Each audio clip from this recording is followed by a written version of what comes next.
चंदौली जिला मुख्यालय KDM कार्यालय पर प्रधान संगठन ने 12 सूत्री मांगों को लेकर प्रदर्शन करते हुए अपर जिलाधिकारी को मुख्यमंत्री व प्रधानमंत्री के नाम का पत्र सौंपा। आपको बता दें कि चंदौली जनपद के 734 ग्राम प्रधानों ने प्रदर्शन करते हुए 12 सूत्री मांग पत्र अपर जिलाधिकारी को सौंपा।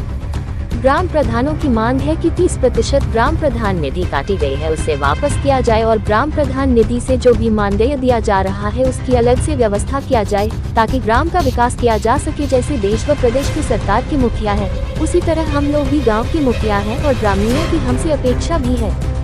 जब तक हम लोग विकास नहीं करेंगे तब दूसरी बार चुनाव कैसे लड़ेंगे। हम लोगों की मांग तत्काल पूरा किया जाए। अगर मांगे पूरा नहीं हुई तो हम लोग लखनऊ भी जाने के लिए बाध्य होंगे।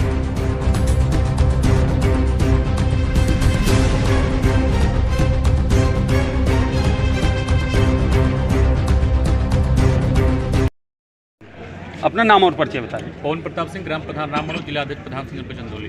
क्या मांग थी, किस बात को लेकर आज DM कार्यालय पे आए हैं? हम लोग का आज पूरे प्रदेश में धरना प्रदर्शन चला। राष्ट्रीय पंचायती राज ग्राम प्रधान संगठन के बैनर तले आज पूरे प्रदेश में माननीय जिलाधिकारी महोदय के माध्यम से माननीय मुख्यमंत्री जी और माननीय प्रधानमंत्री जी को ज्ञापन देना था। सबसे बड़ी समस्या कि हम लोग का 30% ग्राम निधि काट लिया गया है, जो कि क्षेत्र पंचायत और जिला पंचायत को वितरण कर दिया गया है। उसकी मांग करते हैं कि पुनः ग्राम पंचायत को वापस दिया, जो कि विकास कार्य कराने में बहुत बाधा उत्पन्न हो रही है। दूसरी मांग की मनरेगा में NMS लागू किया गया 1 जनवरी से।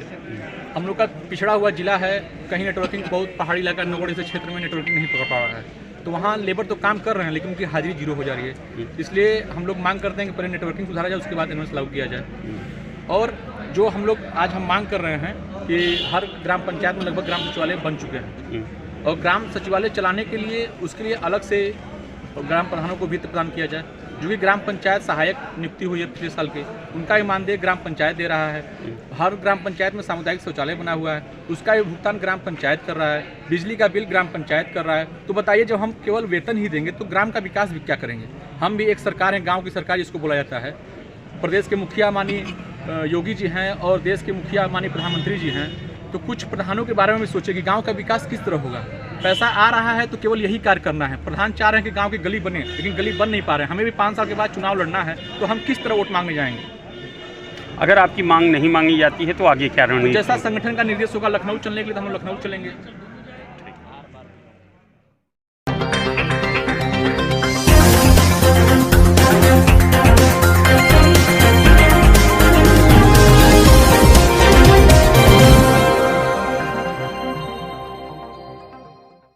अलीगढ़ के स्वर्ण जयंती नगर में स्थित SBI बैंक के कार्यालय पर ग्राहक सेवा केंद्र के दर्जनों लोगों ने SBI के खिलाफ जमकर नारेबाजी और हंगामा किया। जानकारी मिलते ही थाना कोसी पुलिस मौके पर पहुंच गई और हंगामा और नारेबाजी कर रहे जन सेवा संचालकों को समझाने लगी, मगर हंगामा कर रही जन सेवा केंद्र संचालक अपनी मांगों पर अड़े रहे और बाद में अपनी मांगों को लेकर माननीय प्रधानमंत्री भारत सरकार के नाम एक ज्ञापन कोसी थाना प्रभारी को सौंपा।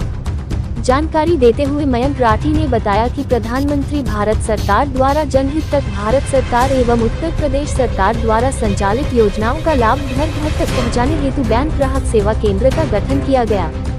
गठन किए गए ग्राहक सेवा केंद्र संचालकों ने अपनी व अपने परिवार की जान माल की चिंता न करते हुए भरे कोरोना काल में प्रधानमंत्री जी की योजनाओं को जन जन तक पहुँचाने का कार्य किया। लेकिन आज वही बैंक ग्राहक सेवा केंद्र संचालक अपने उच्चाधिकारियों द्वारा दिन प्रतिदिन प्रताड़ित किए जाते हैं। जब इनसे कोई भी शिकायत की जाती है तो यह उन शिकायतों बैंक द्वारा किए हुए बिजनेस से आकलन कर शिकायत व शिकायतकर्ता को नजरअंदाज करते हैं। इसलिए इस ज्ञापन के माध्यम से मांग करते हैं कि हमारी समस्याओं का निस्तारण जल्द से जल्द किया जाना सुनिश्चित किया जाए। एक यह कि जो भी स्टेट बैंक ग्राहक सेवा कोई भी मानदेय नहीं दिया जाए। भाई क्या कहा आपसे अंदर किस तरह की धमकी दी गई या वो दिया गया, सांत्वना दी गई? सांत्वना और धमकी तो नहीं कह सकते, उनका सीधा रहता है। उनका औचित्य सिर्फ यही है कि जो भी CSP निर्धारित जगह संचालित है वहाँ पे संचालित किया जाए। हमने जो अपनी मांग की है ज्ञापन के माध्यम से, उसमें हम सिर्फ यही कहना चाहते हैं कि केवल और केवल जो बैंक परिसर के बराबर में या बैंक परिसर में जो CSP संचालित हैं उनको वहाँ से हटा के 1 किलोमीटर से लेकर 2 किलोमीटर की दूरी में रखा जाए। जब बैंक परिसर के बराबर में या बैंक में कोई CSP संचालित है तो उसका औचित्य खत्म हो जाता है। आज हमने RBO के सामने जो धरना प्रदर्शन किया है उसमें हमने कुछ प्रमुख मांगे रखी हैं।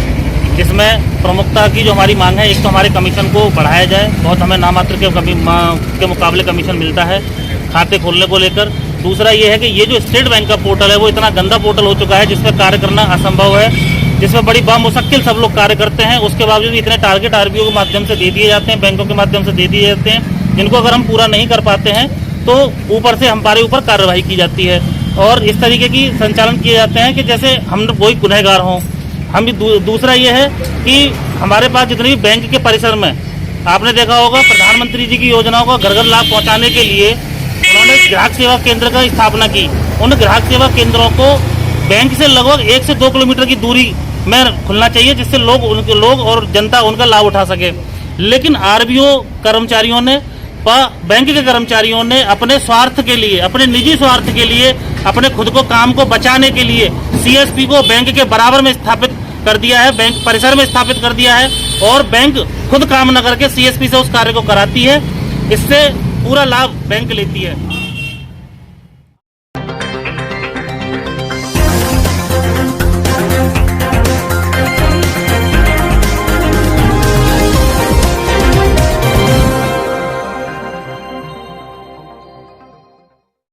अलीगढ़ में हाईवे के लुटेरों ने लूट की घटना को अंजाम देकर व्यक्ति को गोली मारी है। लुटेरे 2 दिन पहले खरीदी कार यमुना एक्सप्रेसवे की सर्विस लेन से लूट ले गए।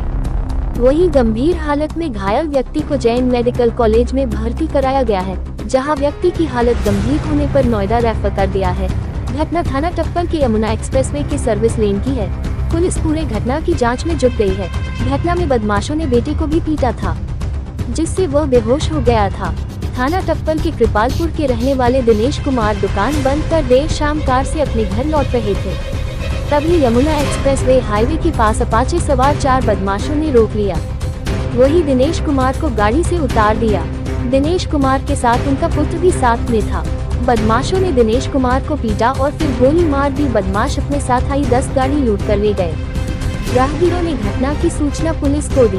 मौके पर पहुंची पुलिस ने घायल को जैन मेडिकल कॉलेज भर्ती कराया, जहां दिनेश कुमार की हालत गंभीर है। वहीं मौके पर पहुंचे एसपी ग्रामीण पलाश बंसल ने बताया कि दिनेश कुमार ने 2 दिन पहले आई 10 कार खरीदी थी। जब वह गाड़ी से अपने घर जा रहे थे, तभी सिमरौठी चौकी के हाईवे के पास 4 बाइक सवार बदमाशों ने रोक लिया और मारपीट करते हुए पेट में गोली मार दी। गाड़ी लूटकर फरार हो गए। एसपी ग्रामीण पलाश बंसल ने बताया कि घटना के अनावरण, अभियुक्तों की गिरफ्तारी और गाड़ी की बरामदगी के लिए 5 टीमें गठित की गई है। जल्द ही घटना का खुलासा किया जाएगा। वही पीड़ित की हालत गंभीर होने पर इलाज के लिए नोएडा रेफर किया गया है। एसपी ग्रामीण ने बताया कि घटना के मामले में विधिक कार्यवाही प्रचलित है। आज दिनांक 10 जनवरी 2023 को समय लगभग 7 बजे के आसपास थाना टप्पल में सूचना प्राप्त हुई कि एक व्यक्ति जिसने सेकंड हैंड i10 गाड़ी 3-4 दिन पहले खरीदी थी, जब वो गाड़ी लेकर के अपने घर की तरफ जा रहा था, तभी सिमरौटी के आसपास 4 बाइक सवार अज्ञात लोगों ने उसको रोका और गाली गलौज करते हुए उसके पेट में गोली मारी और गाड़ी लेकर के चले गए। सूचना मिलते ही सभी अधिकारियों द्वारा मौका मुआयना किया गया। घटना के अनावरण, अभियुक्तों की गिरफ्तारी और गाड़ी की बरामदगी के लिए 5 टीमें गठित की गई हैं। जल्दी घटना का खुलासा किया जाएगा। मजरूब को इलाज के लिए हॉस्पिटल भेजा गया है। उसकी कंडीशन अभी स्टेबल बताई जा रही है। आगे की विधिक कार्रवाई प्रचलित है।